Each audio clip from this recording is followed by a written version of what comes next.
कोई अच्छी मशीन नहीं होगी, दवाइयां नहीं होंगी, सीटी स्कैन नहीं होंगे, और तो और टेस्ट बाहर से लिखे जाएंगे। इसके कारण क्या होगा कि गरीब को अच्छा इलाज नहीं मिलेगा, और अच्छा इलाज ना मिलने के कारण उसकी जान चली जाएगी, लेकिन सरकार को कोई फर्क नहीं पड़ेगा। मैंने कल ही मांग उठाई, और आप बताना मेरी मांग गलत है या सही है।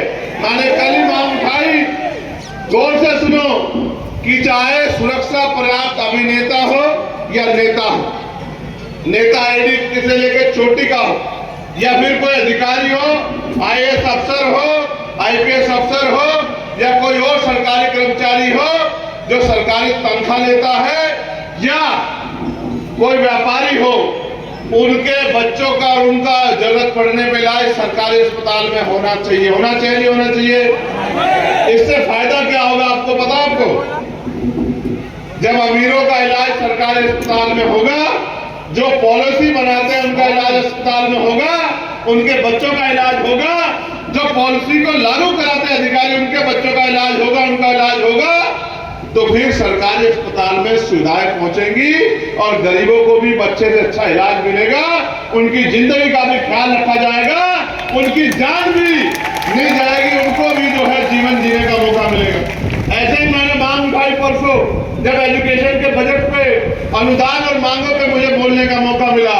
मैंने कहा कि चाहे मुख्यमंत्री हो, प्रधानमंत्री हो, राज्यपाल हो, मंत्री हो, विधायक हो, या किसी और विभाग का मंत्री हो, आईएएस अधिकारी हो, आईपीएस अधिकारी हो, या सरकारी सेवा का कोई अधिकारी हो, कोई व्यापारी हो, सबके बच्चों को सरकारी स्कूल में पढ़ने की इजाजत मिलनी चाहिए। अब उससे होगा क्या? जब एक ही कुर्सी पे, एक ही कमरे में, यहाँ आईएएस अधिकारी का बेटा बैठेगा, यहाँ आईपीएस अधिकारी का बेटा बैठेगा, वहीं बराबर में किसान का बेटा बैठेगा, वहीं मजदूर तबके का बेटा बैठेगा, वहीं मंत्री जी का बेटा बैठेगा। बताओ अच्छी शिक्षा मिलेगी नहीं मिलेगी? बताओ।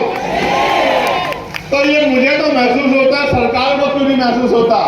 क्योंकि उनको इसलिए महसूस नहीं होता, उनको लगता है गरीब अगर पढ़ लिया और गरीब अगर हंस-खुश हो गया तो कल अपने अधिकार मांगेगा, आपके अनुसार इधर उधर नहीं जाएगा, अपने परिवार को तरक्की के रास्ते पर लेके जाने के लिए संघर्ष करेगा, और जो अधिकार हमने इनके छीन रखे हैं वो अधिकार हमसे छीन के ले लेगा। ये आपसे डरते हैं, ये आपसे डरते हैं, घबराते हैं, लेकिन इसलिए नहीं डरते घबराते कि आपका भला चाहते हैं।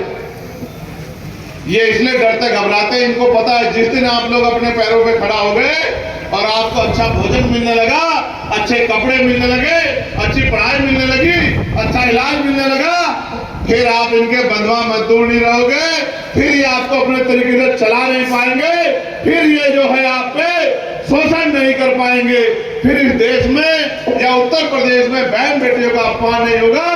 कोई ताकतवर आदमी किसी गरीब की बेटी की तरफ आंख उठा के नहीं देखेगा, कोई गुंडागर्दी नहीं करे। ये गुंडागर्दी चलती रहे, गरीबों का खून चूस चूस के चंद मुट्ठी में लोग पैसे वाले बनते रहे और नेताओं की नेतागिरी चलती रहे। इसलिए व्यवस्था ऐसी की गई है कि ना कहीं गरीब की सुनवाई होती है, ना ही सरकार की कोई योजना गरीब के पक्ष में होती है। हमने तय किया है, मैं धन्यवाद दूंगा आपके माध्यम से नगीना के लोगों का, और जितने अंबेडकर नगर के लोग, और अंबेडकर नगर का मैं धन्यवाद नहीं दे सकता हूं शब्दों में, क्योंकि आज भी मेरे याद है कि जिस दिन मैं चुनाव लड़ रहा था तो अंबेडकर नगर के लोगों ने, इस जिले के लोगों ने 1-1 रुपया, 2-2 रुपया, 10-10 रुपए के नोट जो हैं, मेरे आज भी याद है वो नोट। मैंने चुनाव के बाद वो पोटलियां खोली और वो नोट देख के लगता था कि उस पे हजारों लोगों का पसीना लगा हुआ, इतने लोगों के हाथ से गुजर गया होगा।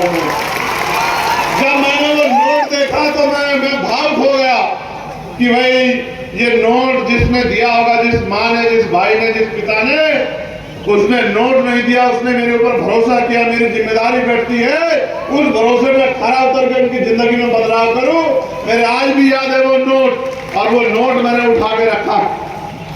आपने मुझे जो नोट दिया है वो सूद समेत अधिकारों के तौर पे आने वाले समय में आपको वापस करूंगा। मेरी बात को